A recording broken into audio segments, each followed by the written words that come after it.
Welcome to Becoming a Writer podcast, a space where we write freely, Write fearlessly, and write forever. I am Rubina Gauri Gomes, and as your writer friend, I want to give you the love, support, and encouragement to realize, become, and stay a writer for life. You can find more about our conversations and your free Writer's Mental Toolbox PDF at rubinagomes.substack.com. Now please grab a cup of your favorite drink and let's have a quick chat.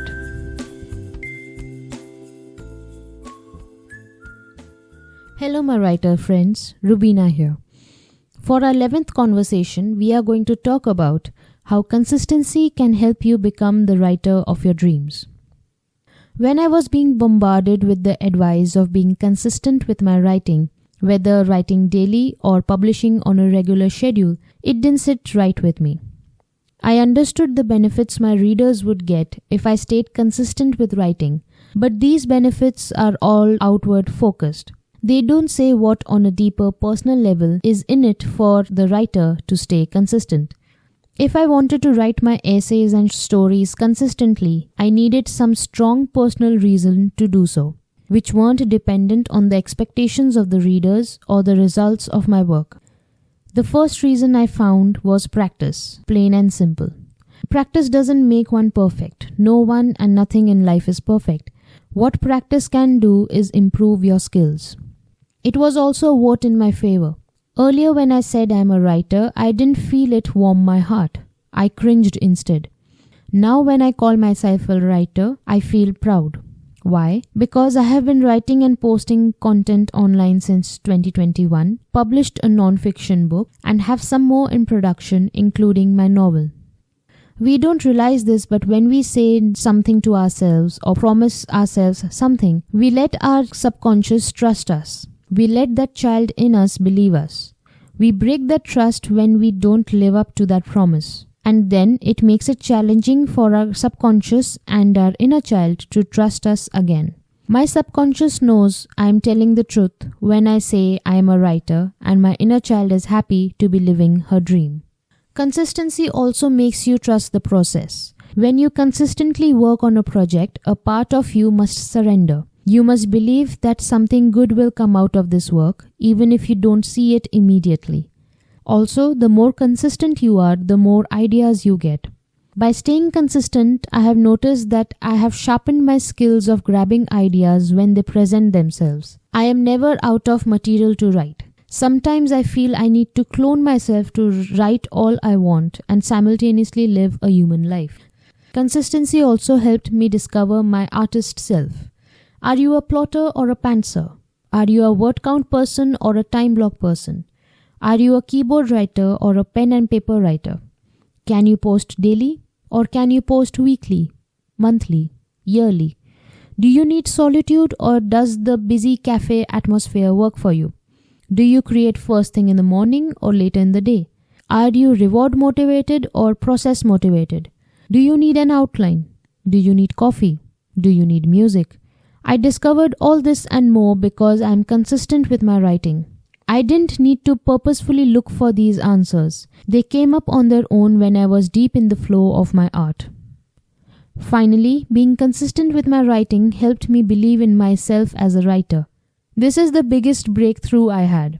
When I consistently create, I start to believe that I have what it takes to make it as an artist.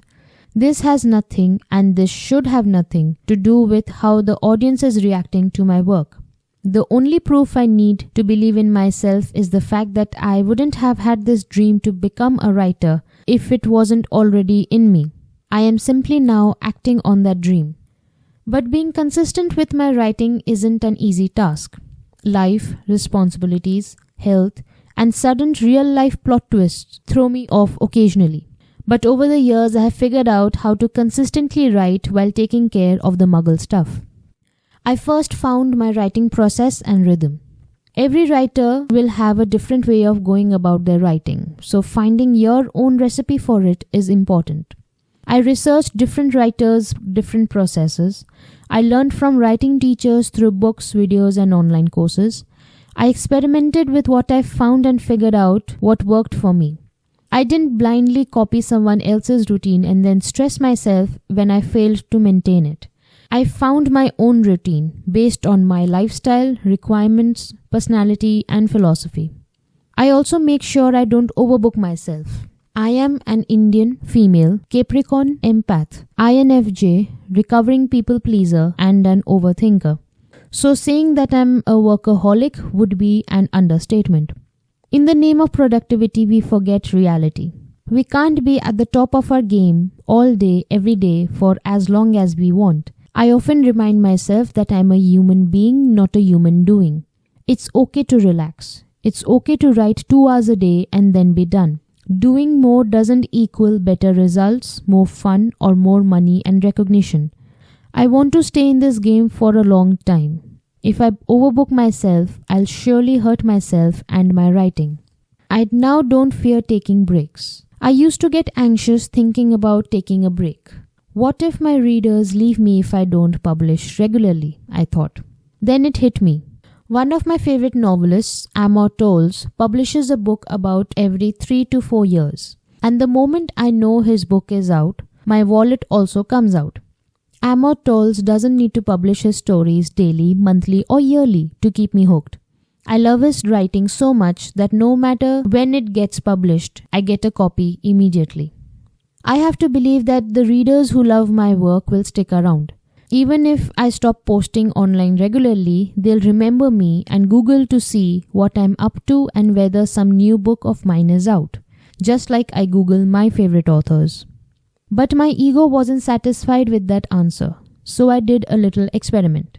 After posting online content consistently 5 days a week for the first 6 months of my online writing journey, I took a month off. During that month, I checked my stats on Medium every day. Do you know what I found? None of the readers following me left me because I wasn't posting anymore. Instead, I increased my follower count by 3 to 5 new readers every day. Plus, 2 of my articles even went viral. Now I don't fear taking breaks. Taking breaks lets me recharge my writing batteries and make sure I stay a writer lifelong. And I know the ones who love my work will always have me on their radar. Well, that's it for today. Next time we meet, we'll talk about how persistence helps you inch closer to your dream writer life. Until then, keep writing, my friend. Thank you for catching up with me today. I hope you found some inspiration that could help you write freely, write fiercelessly, and write forever. You can listen to our previous conversations at rubinagomes.substack.com. There you'll also get access to my other essays published every Wednesday and your free Writer's Mental Toolbox PDF to help you enjoy every writing session. You can also find me on Instagram at becoming.awriter. See you later.